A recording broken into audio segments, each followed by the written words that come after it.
Hello friends, I am Nitya Sharma. Welcome to the Tool Academy. आप हमसे जुड़ सकते हैं फेसबुक के माध्यम से, व्हाट्सएप के माध्यम से और टेलीग्राम के माध्यम से, जिसकी लिंक आप यहाँ देख पा रहे हैं। यहाँ हम बात कर रहे हैं भारतीय प्राचीन इतिहास की। पिछले लेक्चर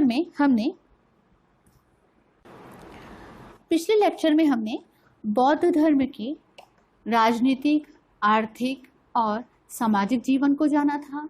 किस तरह से बौद्ध धर्म का प्रचार प्रसार हुआ, ये सब हमने पिछली क्लास में जाना था। आज हम बौद्ध धर्म की भारतीय संस्कृति को क्या देन रही, कैसे बौद्ध धर्म लोकप्रिय रहा, इन सब के बारे में क्लास में जानते हैं। तो आइए शुरू करते हैं। बौद्ध धर्म की भारतीय संस्कृति को जो देन है वो महात्मा बुद्ध के द्वारा जब बौद्ध धर्म की स्थापना की गई थी उस समय प्रचार प्रसार किया गया। जो उनके उपदेश थे, जो उनके सिद्धांत थे, उनको एक ग्रंथों के रूप में संकलित किया गया। महात्मा बुद्ध द्वारा बौद्ध धर्म की स्थापना भारत में हुई, जो न केवल भारत में अपितु संपूर्ण विश्व में प्रसारित है। ये किस पर आधारित है? सत्य और अहिंसा की नींव पर आधारित है। असमानता पर समानता लाना ही इस धर्म का उद्देश्य है। जैसा हमने पिछले लेक्चर में जाना था कि किस प्रकार महात्मा बुद्ध ने जो आर्य सत्य बताए हैं, जो अष्टांगिक मार्ग बताए, जिस तरह से उन्होंने 10 शील का बाद में बौद्ध धर्म में अनुसरण किया गया। तो जो ये उपदेश थे, इन सब का उपदेशों का जो प्रचार प्रसार हुआ, इसका भारतीय संस्कृति पे क्या प्रभाव था, इन सब के बारे में हम जानेंगे। चलिए शुरू करते हैं। बौद्ध धर्म की लोकप्रियता का और जो ये भारतीय संस्कृति को देन है, इसका ये कारण रहा है इसका सरल, स्पष्ट और लोकप्रिय होना। भारत में सर्वप्रथम बौद्ध धर्म एक लोकप्रिय धर्म के रूप में फैला। इसमें किसी भी तरह का वैदिक धर्म के कर्मकांड नहीं थे, यज्ञ आदि नहीं थे, किसी तरह का कोई नियम कानून नहीं था, कोई जाति भेद नहीं था। इस धर्म में सभी समान थे। ये एक ऐसा धर्म था जिसे आसानी से ग्रहण किया जा सकता था। इसी प्रकार वैदिक धर्म पर प्रभाव पड़ा। बौद्ध धर्म ने हिंदू धर्म को प्रभावित किया। बाह्य आडंबर जो हिंदू धर्म में हुआ करते थे, जो यज्ञ अनुष्ठान आदि थे, वो हिंदुओं में प्रचलित थे, बौद्ध शिक्षाओं के कारण कम हो गए। यज्ञों में पशु बलि को समाप्त कर दिया गया। जैसा हमने सम्राट अशोक की जब हम बात करेंगे आगे, जब देखेंगे, उसमें जो उन्होंने अभिलेख बनाया उसमें पशु बलि की निंदा की गई है। तो इस प्रकार जो पशु बलि थी वो समाप्त होती चली गई। इसी तरह मूर्ति पूजा का प्रसार शुरू हो गया। महायान संप्रदाय, जैसा हमने पिछले लेक्चर में जाना है कि जो 2 संप्रदाय बढ़ गए थे, महायान और हीनयान। तो जो महायान संप्रदाय है वो गौतम बुद्ध की पूजा भगवान के रूप में करते थे। इस संप्रदाय के अनुयायियों ने भगवान बुद्ध की पूजा मूर्तियों के रूप में करना शुरू कर दी थी। तो इसी तरह जो हिंदू धर्म के अनुयायी थे उन पर भी इसका प्रभाव पड़ा और उन्होंने अपने देवी देवताओं की मूर्तियां बनाना शुरू कर दिया। और इसी तरह संघ व्यवस्था की अगर हम बात करते हैं तो महात्मा बुद्ध ने बौद्ध भिक्षुओं के लिए संघ की व्यवस्था की। जो प्रचार प्रसार होता था, ये बौद्ध संघों का इसमें महत्वपूर्ण योगदान था। बौद्ध धर्म में मठ प्रणाली व्यवस्था ने हिंदू धर्म को भी प्रभावित किया। जो स्वामी शंकराचार्य ने भारत में भी चारों दिशाओं में मठ की स्थापना की। तो ऐसा ग्रंथों से ज्ञात होता है कि बौद्ध काल के बाद ही जो हिंदू धर्म में मठों की स्थापना है वो आदि शंकराचार्य द्वारा की गई थी। इसी तरह आचार में शुद्धता, ये बौद्ध धर्म में जो 10 शील है इसको अपनाकर जनता को नैतिकता, लोक सेवा, सदाचार का मार्ग दिखाया। ये 10 शील हैं: अहिंसा, सत्य, अस्तेय, अपरिग्रह, ब्रह्मचर्य, श्रृंगार, प्रसाधन का त्याग, असमय भोजन का त्याग, नृत्य दान का त्याग, कोमल शैया का त्याग और कामनी कंचन का त्याग। इन 10 शीलों में से जो 5 शील हैं वो हैं गृहस्थ के लिए, और जो इन 10 शीलों में जो 5 शील हैं वो गृहस्थ के लिए हैं, और जो 5 कठोर नियम बनाए गए हैं वो भिक्षुकों के लिए बनाए गए हैं। तो इस प्रकार आचार में शुद्धता लाना बौद्ध धर्म का इसका उद्देश्य है।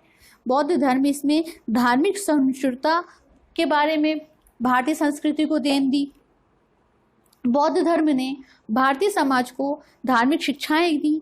बुद्ध ने दूसरे धर्म की कभी निंदा नहीं की और बौद्धिक स्वतंत्रता पर बल दिया, मतलब अपने विचारों के अनुसार ही आप अपना धर्म ग्रहण कर सकते हैं। मतलब इसमें किसी भी तरह का इस बौद्ध धर्म के उपदेशों के कारण, इनके जो नियम थे, इन सब के कारण ही लोग प्रभावित हो रहे थे, जिसका सब प्रभाव भारतीय संस्कृति पर देखा गया। इसी प्रकार बौद्ध धर्म का दर्शन पर भी प्रभाव पड़ा। जो बौद्ध विद्वान थे नागार्जुन शून्यवाद तथा माध्यमिक दर्शन को प्रतिपादित किया। बौद्ध धर्म के अनात्मवाद, अनिश्वरवाद, प्रतीति समुद्रवाद, कर्मवाद, पुनर्जन्मवाद, निर्वाण आदि जो दर्शन के विचार हैं, ये भारतीय चिंतन की प्रणाली को विकसित करते हैं। जब हम आगे एथिक्स में और दर्शन शास्त्र में जब पढ़ेंगे तब उसमें हम जो चिंतन दिए गए हैं वो सब में इन सब का उल्लेख है, उनके बारे में जानेंगे। साहित्य के क्षेत्र में बौद्ध धर्म की महान देन है, जिसमें जो बौद्ध विद्वान हैं इन्होंने संस्कृत भाषा में भी अनेक ग्रंथों की रचना की, जो कि भारतीय साहित्य में एक अमूल्य निधि के रूप में संरक्षित रखे हैं। इन ग्रंथों में हैं दिव्यादान, बुद्धचरित, सौदरानंद, महावस्तु, इन सब का उल्लेख मिलता है। इसके अलावा कई जातक कथाएं जो कि बुद्ध शिक्षा से संबंधित हैं, इन सब का निर्माण किया गया। बुद्ध विनय पीटक, सुक्त पीटक, अधिधम पीटक, मिलिंदपन्हो आदि की रचना भी पाली भाषा में की गई। ये पाली भाषा का उपयोग उस काल में होता था, बुद्ध काल में किया जाता था। इसी प्रकार अगर देखा जाए तो बौद्ध धर्म ने लोक भाषाओं में भी कई उन्नति की है। बौद्ध धर्म ने लोक भाषाओं के विकास में पर्याप्त योगदान दिया। बौद्ध धर्म ने साधारण बोलचाल वाली भाषा को प्रसारित किया। जैसे उस समय पर जो पाली भाषा चलती थी उसी में ही उपदेश दिए जाते थे, तो उससे क्या होता था, जो वहाँ के लोग थे उनको ये सब बातें अच्छे से समझ में आ जाती थी। उससे हुआ ये कि जो लोग थे वो साधारण लोग थे वो प्रभावित होना शुरू हो गए थे। इसी तरह कला क्षेत्र में भी महान देन रही है बौद्ध धर्म की। जो मंदिर हैं, जो स्तूप हैं, ये बौद्ध धर्म के अनुयायियों द्वारा बनाए गए। जैसे हमने पिछले लेक्चर में जाना था कि बौद्ध स्तूपों का, मंदिरों का निर्माण किया गया, जो आज भी हम देखते हैं विश्व धरोहर के रूप में संरक्षित है। जैसे हम अशोक स्तंभ की बात कर लेते हैं, या जो हमने मंदिरों की और स्तूपों की बात की थी, ये उस समय पर जो राजा हुआ करते थे उनके द्वारा बनाए गए। सम्राट अशोक के द्वारा महाबोधि मंदिर का निर्माण कराया गया, विभिन्न स्तूपों का निर्माण कराया गया। हम अगर मध्य प्रदेश की बात करते हैं तो सांची इसका सबसे बड़ा उदाहरण मिलता है। तो इस तरह से जो बौद्ध धर्म में से संबंधित जो कलाकृतियां हैं, जो धरोहर है, वो आज भी संरक्षित है। बौद्ध धर्म में बौद्धिक विचारों को स्वतंत्रता दी गई है, जिसमें अपनी बुद्धि विचार के आधार पर ही अनुसरण करने को कहा गया है।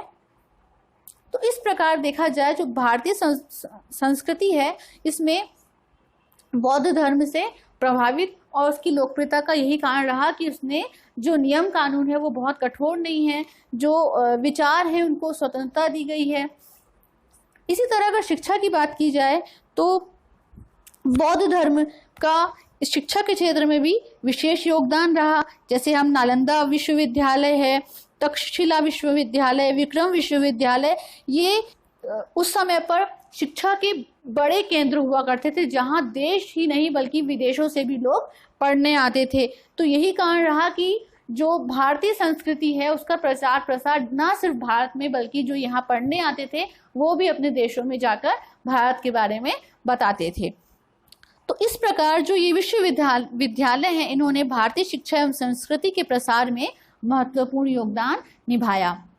इसी तरह जो सामाजिक समानता की बात की जाए तो बौद्ध धर्म के प्रभाव में हिंदू समाज में जो जाति प्रथा थी, जाति प्रथा का जो बंधन था वो शिथिल होता चला गया और निम्न वर्ग के लोग जो थे वो बौद्ध धर्म को ग्रहण करना शुरू कर दिए। उनमें आत्मविश्वास और आत्मसम्मान की भावनाएं उत्पन्न होने लगी। इसी तरह बौद्ध धर्म के प्रभाव से जो ऊंच नीच का भेदभाव था वो कम हो गया, समाज में नैतिक उत्थान शुरू हो गया, जीव हत्या बंद करा दी गई, मानसिक और नैतिक स्तर पे लोग अपना विकास कर सकते थे, समाज सेवा की भावनाएं लोगों में आने लगी, सहनशीलता की भावना का विकास होने लगा, समाज का जो वातावरण था वो स्वस्थ होने लगा। तो इस प्रकार बौद्ध धर्म की ये सामाजिक देन रही। आगे हम जानते हैं कि इसके राजनीतिक क्षेत्र में क्या देन थी, क्या प्रभाव था।